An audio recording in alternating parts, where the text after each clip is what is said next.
Rebonjour les quatrièmes, voici donc du coup une vidéo d'application de la proportionnalité. Dans cette vidéo, nous allons redéfinir un petit peu les pourcentages et notamment ce que vous êtes censé savoir sur les pourcentages. Vous êtes censé savoir deux choses depuis normalement la 6e, 5e que l'on va revoir. C'est comment appliquer un pourcentage et comment calculer un pourcentage. Nous verrons par la suite du cours comment calculer une variation de pourcentage ou comment appliquer une variation de pourcentage. Donc ça, ce sont deux choses différentes. En tout cas, première chose, pourcentage d'une quantité. Prendre un pourcentage d'une quantité, cela revient à faire une opération. Donc à chaque fois, je vais essayer de varier les méthodes parce que suivant si vous êtes plus tableau ou formule, il va y avoir plusieurs façons de faire. Le tout, c'est de savoir les exprimer, c'est-à-dire les expliquer sur une copie. Dans tous les cas, un pourcentage signifie une fraction sur 100. Donc quand je dis 6%, cela signifie que si on était 100, ça représenterait 6 personnes ou 6 objets, je ne sais pas. En tout cas, 6% de quelque chose sur 100, ça représente 6 sur 100. Et on nous dit que prendre 6% d'une quantité, ça signifie que si la quantité il y en a 100, j'en prends 6. Mais par proportionnalité, s'il y en a 200, je vais en prendre du coup le double. Donc 6 fois 2, 12. Donc ça veut dire que ça va me mener vers une opération. Cette opération, c'est la suivante, c'est que quand je vais prendre l'opération pourcentage d'une quantité, cela revient à multiplier le pourcentage par la quantité. Donc 6% de 480 €, ça revient à dire 6 sur 100 fois 480 €. Donc là, vraiment, j'applique ma propriété.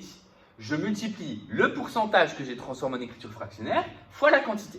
Et ça, normalement, en 6e, vous avez vu qu'il y avait plusieurs façons de faire ce calcul. Soit je calcule directement 6 sur 100, ce qui fait 0,06 et je multiplie par 480. Soit je fais d'abord 6 fois 480 et ensuite divisé par 100. Ou alors je calcule 480 divisé par 100 et le tout fois 6. Donc 3 méthodes de calcul qui vont dépendre évidemment des nombres qu'on nous propose. Dans tous les cas, ici, je vais vous présenter la plus classique, c'est d'abord faire 6 fois 480, le tout divisé par 100. Donc ici, si je calcule 6 fois 480, le tout divisé par 100, donc 6 fois 480, ça me donne 2880, divisé par 100, ça veut dire 28,80 €. Ainsi, j'ai calculé 6% de 480. Donc là, en faisant ça, j'applique cette formule. Maintenant, on va essayer d'y mettre un peu de sens et voir un peu le lien avec la proportionnalité. Et pour ça, rien de tel qu'un tableau. Le tableau classique dans les pourcentages, c'est faire une ligne pourcentage et une ligne du coup qui correspond ici à un prix. Le 100% va être important à comprendre. Le 100% représente la totalité. Donc 100%, ça va représenter 480 €, puisque j'ai 480 € et je souhaite en distribuer 6% pour une raison obscure. Donc si je souhaite en représenter 6%, je peux me poser la question comment compléter ici le prix qui me manque. Plusieurs façons de faire.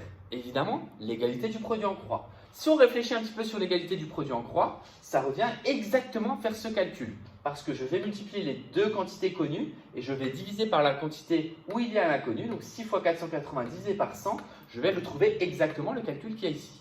Maintenant, je pourrais aussi trouver d'autres façons. Est-ce que c'est facile de passer de 100 à 6? La réponse est non. Est-ce que c'est facile de passer de 100 à 480? La réponse est oui. Il suffit de faire x 4,8. Donc là, rien ne nous empêche de calculer le coefficient de proportionnalité, c'est-à-dire de calculer comment on passe de 100 à 480. Là, c'est x 4,8, je vous donne la réponse, mais il suffit de calculer 480 divisé par 100. Et donc, du coup, d'appliquer 6 fois 4,8 et on retrouve 28,80 €. Donc là, c'est une autre façon de faire. Vous auriez pu trouver 28,80 € en faisant le produit en croix, ça revenait à faire le même calcul. Et ça permet de voir qu'on peut contextualiser des pourcentages en termes de tableau et qu'on est bien dans un terme de proportionnalité. Un pourcentage, c'est vraiment l'application, une des applications concrètes de la proportionnalité. Donc, calculer le pourcentage d'une quantité, deux façons de faire, tableau, méthode 2, ou alors formule, méthode 1, pourcentage d'une quantité, je prends le pourcentage, je le multiplie par la quantité. Deuxième chose, calcul d'un pourcentage. Par exemple, on va vous dire, dans un match de foot, l'équipe a eu 60% de possession. Ça veut dire quoi d'avoir eu 60% de possession? Ça veut dire que sur l'ensemble du temps, elle a eu 60% du temps. Donc si le temps c'était 100 minutes par exemple, mais c'est 90, elle aurait eu 60 minutes la possession. Ou en tout cas, on va calculer sur un temps effectif. Et pour calculer ce pourcentage, qu'est-ce qu'on fait? Comment on calcule un pourcentage de possession? On regarde le temps total de jeu et on va calculer le temps où elle a la balle. L'équipe, par exemple, combien de temps le FCMS a la balle sur le temps où la balle est en jeu. Ça va permettre de calculer le temps de possession du FCMS et ainsi, par rapport à 100%, de déduire le temps de pourcentage de son adversaire. Évidemment, Metz-Nancy, il y aurait un gros rapport de force pour le FCMS, puisque Nancy, c'est même pas une équipe de foot. Donc, petit tacle au passage. Donc, je reviens sur la façon de calculer un pourcentage. C'est la question qu'on se pose, donc l'effectif qu'on se pose sur le total. Quand je vais calculer le pourcentage de passes réussies, par exemple, dans l'exercice là, la question que je me pose, c'est combien j'ai réussi de passes. Mais combien j'ai réussi de passes par rapport à quoi? Par rapport au total effectué. Donc, ici, Mr. P estime qu'un bon match de PES, parce que bon, en plus, vous avez peut-être vu quelques-uns en ligne, vous avez peut-être vu mes talents, même si je dois lutter contre des joueurs de très très haute qualité qui ont beaucoup de chance quand ils me battent. Donc, Monsieur B estime qu'un match réussi de PES, ce n'est pas forcément la victoire. Même si, évidemment, c'est l'objectif de tout match quand on commence. Mais déjà, moi, j'estime que je fais un bon match quand je réussis mes passes. Ce n'est pas forcément toujours évident. Et donc, du coup, réussir ses passes, pour moi, ça veut dire que je réussis au moins 80% des passes. Donc, dans un match, j'ai calculé une fois, comme ça, ou alors l'ordinateur a calculé, que j'en ai tenté 458. Bon, ça serait un match de plus que 10 minutes. Et sur ces 458, j'en ai réussi 375. Est-ce que j'ai fait pour moi un bon match?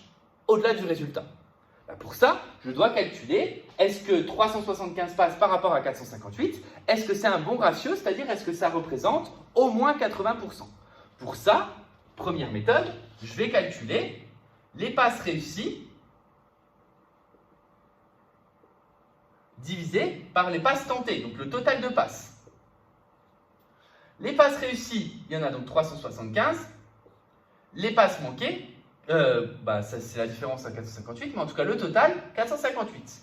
Donc est-ce que 375 sur 458, est-ce que ça représente plus que 80%? Et là, c'est la question essentielle à se poser, c'est j'ai une fraction, mais moi je la veux en pourcentage. Ça signifie quoi l'avoir en pourcentage? Ça signifie l'avoir sur 100. Ça représente combien sur 100? Là, on pourrait voir un petit tableau de proportionnalité apparaître. Et je chercherai cette valeur-là. Mais la façon de faire, tout simplement, c'est au final de calculer le rapport à la calculatrice 375 divisé par 458. Ça va me donner environ 0,81. Alors j'arrondis, oui non, c'est 0,82. Qu'il y a un 8 après. Donc 0,82, c'est ma valeur approximative décimale. Est-ce que ça représente plus que 80%? Et bien ça, c'est une valeur à l'unité. C'est 0,82 sur 1. Si j'ai la valeur à l'unité, c'est-à-dire entre guillemets mon coefficient de proportionnalité, il suffit que je l'ai sur 100, multiplié par 100 pour l'avoir ici. Donc autrement dit, si je veux avoir le pourcentage ici, et là j'ai le tableau qui correspondra d'ailleurs à la deuxième méthode, je calcule 375 divisé par 458, je multiplie du coup le résultat par 100 et ça revient à me dire 82%. Donc Monsieur B a réussi environ 82% de ses passes. Cela signifie que pour lui, il a réussi son match. Voilà ce qu'il faut noter en phrase réponse. Donc il a réussi plus que 80%, 82%, donc il a réussi son match. Deuxième façon de faire, c'est encore une fois un tableau. Et là, on va vraiment retrouver le tableau dont je parlais. Ici, c'est le pourcentage, encore une fois. Et ici, c'est les passes. Le pourcentage 100% signifie, s'il avait réussi 100% de ses passes, il en aurait réussi 458. Mais il n'en a pas réussi 458, il n'en a réussi malheureusement que 375. Parce que la console n'a pas forcément bien réagi, parce que l'adversaire lui a peut-être empêché aussi un petit peu, parce que le script a fait que ça ne passait pas, mauvaise période, et donc du coup il se pose la question, quelle est la valeur qui est ici? Vous voyez, c'est exactement le même tableau qu'ici, sauf qu'il est inversé. Et bien, du coup, pour trouver la valeur x, ici, je vais faire justement l'utilisation du produit en croix. C'est-à-dire que mon produit rouge, 458 fois x, est égal à mon produit noir, c'est-à-dire 100 fois 375. Et du coup, pour trouver x, je dois calculer 100 fois 375, le tout divisé par 458. Donc 100 fois 375 sur 458, ce qui fait environ 82%. On retrouve le même résultat. Donc ici, 82%. Et donc, du coup, on peut conclure que M. B a réalisé un bon match.